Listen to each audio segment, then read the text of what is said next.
सब क्या हो गया जी? कुछ नहीं बचा, न खेत बचे न घर। अब हम क्या करेंगे?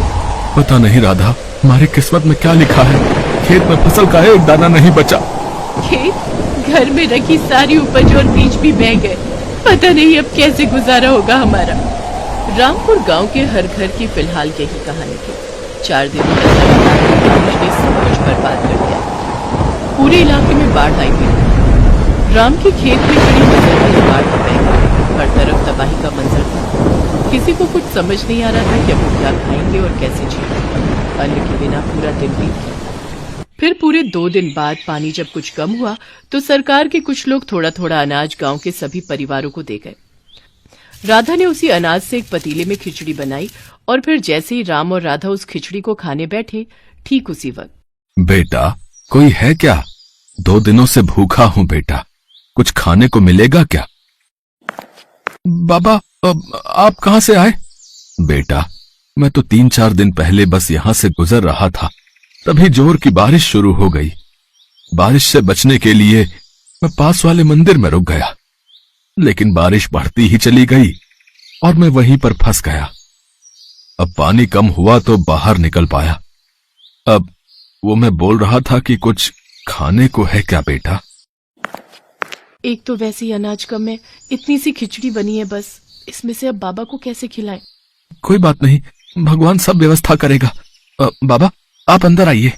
बेटा, अगर कोई बात है तो जाने दो, मैं कहीं और जाकर। ना बाबा, कोई बात नहीं, ये मेरी पत्नी राधा है, इसने खिचड़ी बनाई है, तो बस ये कह रही है कि आपको खिलाने के लिए हमारे पास अच्छा भोजन भी नहीं है। अरे कोई बात नहीं बच्चों, भूखे के लिए तो खिचड़ी भी पालक पनीर के समान है। ऐसी बात है तो आपका स्वागत है। आइए बाबा, जो हम खाएंगे वही आप भी खा लीजिए। राधा और राम के पास इतनी भी खिचड़ी नहीं थी कि वो दोनों भी पेट भरकर खा पाए। ऊपर से साधु बाबा के आने से तीनों मुश्किल से खिचड़ी के 3-4 निवाले ही खा पाए। खाना खाने के बाद राधा बर्तन धोने के लिए अंदर चली गई और राम साधु के हाथ धुलवाने के लिए पानी लेने अंदर आ गया। फिर जब राम पानी लेकर वापस आया तो साधु बाबा उसे कहीं नहीं दिखे। अरे, लगता है बाबा चले गए।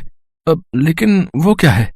राम की नजर उस जगह पर थी जहां वो साधु बाबा कुछ देर पहले बैठकर खिचड़ी खा रहे थे। अब साधु बाबा तो वहां पर नहीं थे, लेकिन उनकी जगह वहां पर एक अंगूठी रखी हुई थी जो काफी ज्यादा चमक रही थी। राधा, राधा, जल्दी आओ, ये देखो, वो साधु बाबा अपनी अंगूठी यहीं भूल गए। हैं? अंगूठी भूल गए? अंगूठी भला कौन भूलता है? शायद उन्होंने हाथ धोने के लिए अंगूठी निकाली हो और फिर पहनना भूल गए हो। तुम रुको, मैं देखकर आता हूँ, वो अभी ज्यादा दूर नहीं गए होंगे। राम ने साधु की तलाश में पूरा गांव छान मारा, लेकिन उसे वो साधु बाबा कहीं नजर नहीं आए। थक हार कर वो अपने घर वापस आ गया। राधा और राम ने फिर उस अंगूठी को साधु बाबा का उपहार समझकर अपने घर में भगवान की मूर्ति के सामने रख दिया। उधर बाढ़ का पानी भी अब पूरी तरह से उतर गया था, लेकिन पूरे गांव के सामने अब चुनौती ये थी कि खेतों में क्या और कैसे उगाया जाए, क्योंकि पूरे गांव में किसी के पास भी न बीज बचे थे और न ही उन्हें खरीदने के लिए पैसे। गांव में भुखमरी की नौबत आ चुकी थी। फिर एक दिन क्या हुआ? थक गए क्या? हाँ, पूरा दिन भटकता रहा, लेकिन पूरे गांव में किसी के पास एक भी बीज नहीं बचा है। सब कुछ बाढ़ में बह गया और तुम्हारे खाने के लिए भी कुछ इंतजाम नहीं हो पाया है। मुझे भूख नहीं लगी है, अब आप मेरी फिक्र मत करो। 2 दिन से कुछ नहीं खाया है तुमने और कहती हो कि भूख नहीं लगी है। हे भगवान, ये कैसे दिन देखने पड़ रहे हैं मुझे। मैं अपने पति को खिचड़ी तक बनाकर नहीं खिला सकती। खिचड़ी की बात सुनते ही राम का दिमाग ठनका और उसने तपाक से पूछा, क्या कहा तुमने राधा? यही कि अब हमारी किस्मत में खिचड़ी भी नहीं है। हाँ, मुझे अभी याद आया। याद करो, उस दिन हमारे घर एक साधु बाबा आए थे और वो अपनी अंगूठी यहीं पर छोड़ गए थे। हो सकता है कि वो हमारे हालात देखकर जानबूझकर उसे यहाँ छोड़ गए हो। जल्दी करो, वो अंगूठी लेकर आओ, हम उसे बेचकर कुछ और दिन खाना खा सकते हैं। पर वो तो बाबा की अमानत है ना? जो भी हो राधा, अपने जीते जी मैं तुम्हें भूखा नहीं देख सकता। राम के कहने पर राधा उस अंगूठी को ले आई। राम ने उस अंगूठी को ध्यान से देखा और फिर उसका चेहरा उतर गया। क्या हुआ जी? अरे राधा, ये तो पीतल की अंगूठी है, इसका क्या मोल मिलेगा? कुछ भी नहीं। राम उस अंगूठी को जमीन पर गुस्से से फेंकने ही वाला था कि तभी उसे कुछ नजर आया और फिर वो अंगूठी को ध्यान से देखने लगा। राधा, देखो जरा, इस अंगूठी का नग कुछ अजीब नहीं लग रहा? हाँ जी, ये तो एक बीज जैसा लग रहा है। राधा सही थी। असल में वो एक टमाटर का बीज था जिसे राम ने बड़े ध्यान से अंगूठी से अलग किया।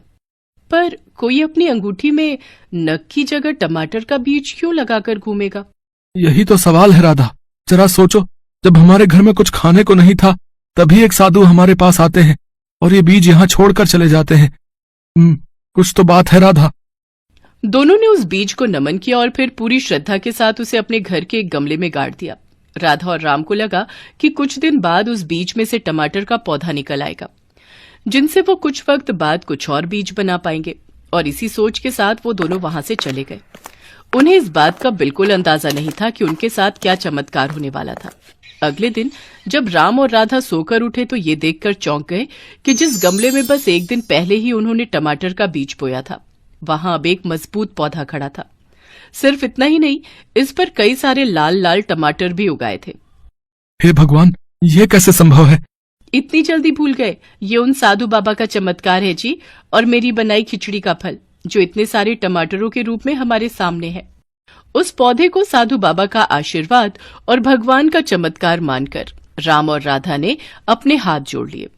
राम ने उस पौधे से निकले टमाटरों से एक टमाटर तोड़ा और उसमें से ढेर सारे बीज निकालकर अपने खेत में बो दिए, जबकि राधा ने बाकी टमाटरों की बढ़िया चटनी बनाई।